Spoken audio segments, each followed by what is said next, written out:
नमस्कार, मैं हूं निखिलेश और एफिडेविट पर आप देख रहे हैं देश दुनिया का हाल। सिंगापुर की धरती पर उत्तर प्रदेश के मुख्यमंत्री योगी आदित्यनाथ की गूंज सुनाई दी। भारतीय प्रवासियों के साथ संवाद करते हुए सीएम योगी ने न केवल नए भारत की शक्ति का एहसास कराया, बल्कि नए उत्तर प्रदेश की बदलती तस्वीर भी पेश की। दंगों और अराजकता के दौर से निकलकर यूपी कैसे आज भारत की ग्रोथ इंजन और विकास की आत्मा बन गया है, सीएम योगी ने सिंगापुर में अपने संबोधन में बताया। भारत की सबसे बड़ी आबादी का राज्य है उत्तर प्रदेश। उत्तर प्रदेश आज से 9 वर्ष पहले क्या था? अव्यवस्था की स्थिति थी, दंगे, असुरक्षा, अव्यवस्था, अराजकता, ये वहां की पहचान बन गई थी। और पिछले 9 वर्ष के अंदर प्रधानमंत्री मोदी जी के विजनरी लीडरशिप में आज आपने देखा होगा उत्तर प्रदेश जो भारत की आत्मा का प्रदेश है, आज वह उत्तर प्रदेश उस विजन को जमीनी धरातल पर उतार रहा है। विरासत और विकास का एक अद्भुत संगम वहां देखने को आपको मिलता होगा। अयोध्या में जब हम श्री राम जन्मभूमि पर भगवान श्री राम के भव्य राम मंदिर के निर्माण की बात करते हैं, तो केवल राम मंदिर नहीं, ये भारत की मर्यादा का एहसास भी हर भारतवासी को कराता है। गोरखपुर एम्स की महिला डॉक्टर के साथ छेड़खानी और बैड टच का मामला सामने आया है। शहर के ओरियन मॉल से लौटते समय 3 लोगों ने नागालैंड की महिला डॉक्टर का पीछा किया।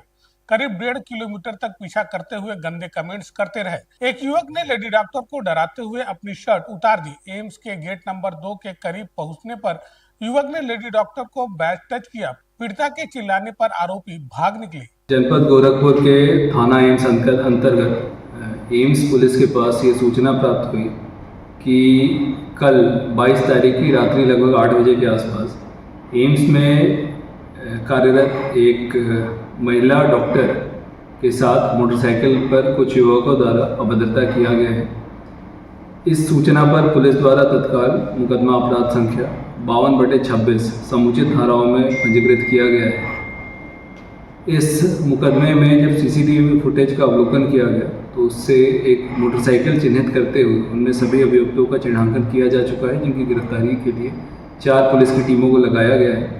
शीघ्र ही इन अभियुक्तों की गिरफ्तारी करते हुए इनके विरुद्ध कठोर पुलिसिया कार्रवाई की जाएगी। देश भर में स्ट्रीट डॉग्स को सार्वजनिक स्थानों से हटाकर शेल्टर में भेजने और उनके प्रबंधन को लेकर जारी निर्देशों के विरोध में लखनऊ में बड़ी संख्या में लोग सड़कों पर प्रदर्शन किया। सुप्रीम कोर्ट द्वारा पूर्व में नगर निकायों को निर्देश दिया गया था कि सड़कों, स्कूलों, अस्पतालों और अन्य सार्वजनिक स्थानों से स्ट्रीट डॉग्स को हटाकर शेल्टर होम में रखा जाए, जिससे लोगों की सुरक्षा सुनिश्चित की जा सके। हालांकि इस फैसले का पशु प्रेमियों और सामाजिक संगठनों द्वारा लगातार विरोध किया जा रहा है। गोरखपुर के गुलरिया थाना क्षेत्र के शिवपुर शहबाजगंज नहर रोड स्थित आवास पर देवरिया के एक शिक्षक ने शनिवार 21 फरवरी की सुबह फंदा लगाकर खुदकुशी कर ली। आत्महत्या से पहले शिक्षक ने 4 पेज का सुसाइड नोट लिखा और एक वीडियो भी बनाया। देवरिया के शिक्षा विभाग के एक लिपिक पर प्रताड़ित करने और 16 लाख रुपए लेने का आरोप लगाया। पुलिस ने जांच शुरू कर दी है। मूल रूप से कुशीनगर के कुबेर स्थान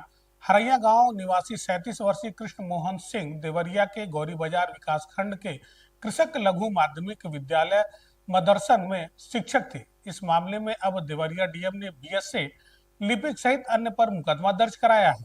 वादिनी श्रीमती गुड़िया सिंह ने थाना गुलरिया पर एक एप्लीकेशन दिया है, जिसमें उन्होंने कहा है कि उनके पति कृष्ण मोहन सिंह ने पंखे से लटक कर आत्महत्या कर ली है।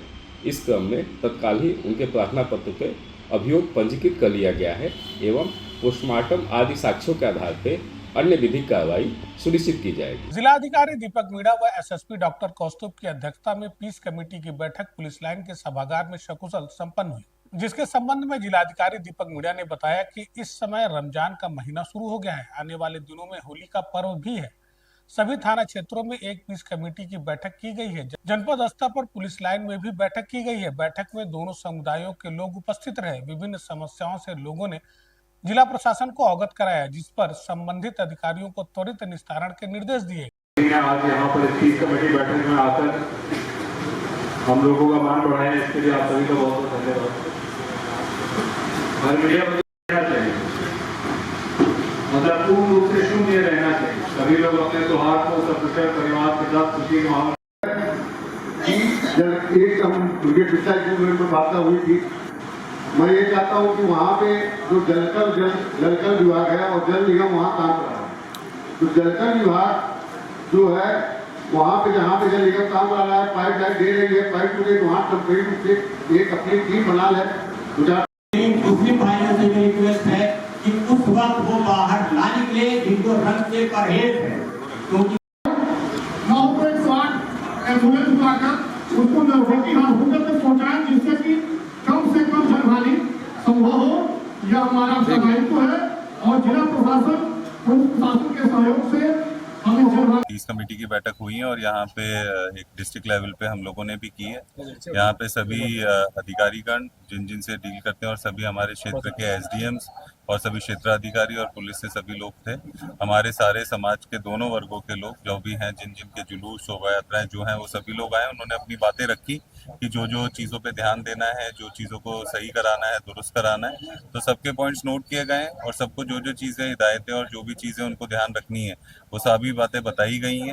मुझे पूर्ण उम्मीद है कि जैसे विगत वर्षों में भी और पहले भी बहुत शांति से और सौहार्दपूर्ण तरीके से यहाँ सारे पर्व और त्यौहार मनाए गए, इस बार भी मनाए जाएंगे और पर्याप्त मात्रा में ऑफिसर्स की तैनाती सभी जगह पे की गई है और सभी जगह बहुत अच्छे से इसको त्योहारों को मनाया गया। इसमें सभी हमारे पुराने और नए शहर के लोग आए थे। सभी के द्वारा जो समस्याएं बताई गई हैं, पुलिस की व्यापक ड्यूटियां लगाते हुए हमारे होली का तथा रमजान का त्यौहार उसको सकुशल संपन्न कराने हेतु पर्याप्त पुलिस के द्वारा तैयारियां की गई और फीडबैक के आधार पर और सुधार किए गए। महुराई में भूमि का फर्जी बैनामा कराकर ब्लॉक प्रमुख शिवा चंद ने अवैध कब्जा करने का आरोप बेलघर थाना क्षेत्र के रहने वाले शिव दयाल गुप्ता ने लगाया है।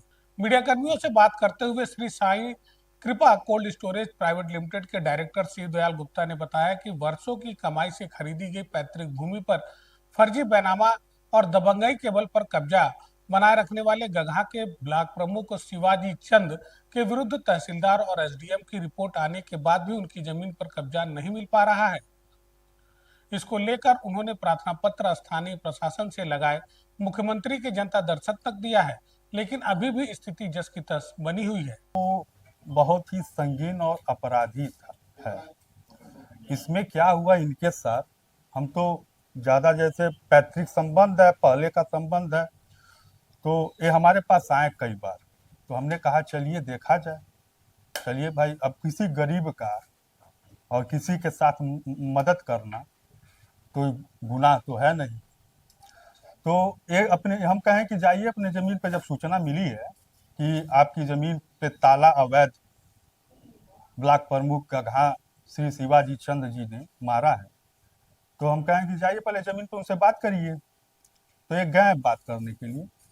उन्होंने क्या किया ये बताएं, जैसे कि उन्होंने हमको वहाँ पे कमरे में बंद किया, फिर हमसे कहें कि राइफल, उनके आदमी से कहें राइफल लेके आओ, तो इनको डरवाने के लिए और 2-3 तमाचा मार के खदेड़ दिए, कहें कि अब ये संपत्ति हमने रजिस्ट्री करा लिया।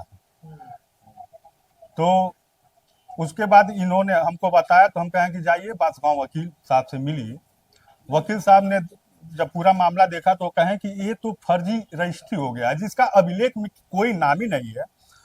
1990 में तारकेश्वर नाथ गुप्ता ने इनको शिवदयाल गुप्ता को पूरी संपत्ति 821 का संपूर्ण रकबा रजिस्ट्री कर देते हैं और 762 में कुछ डिसमिल। उसके बाद वही ये कुछ दिन कोल्ड स्टोरेज अपना चलाएं, बॉम्बे चले गए। फिर उसी तारकेश्वर नाथ गुप्ता ने शिवाजी चंद को कुछ डिसमिल उसी में से 2004 में रजिस्ट्री कर देते हैं, जिनका नाम ही नहीं है। और अब हमें दीजिए इजाजत, देखते रहिए एफिडेविट। धन्यवाद।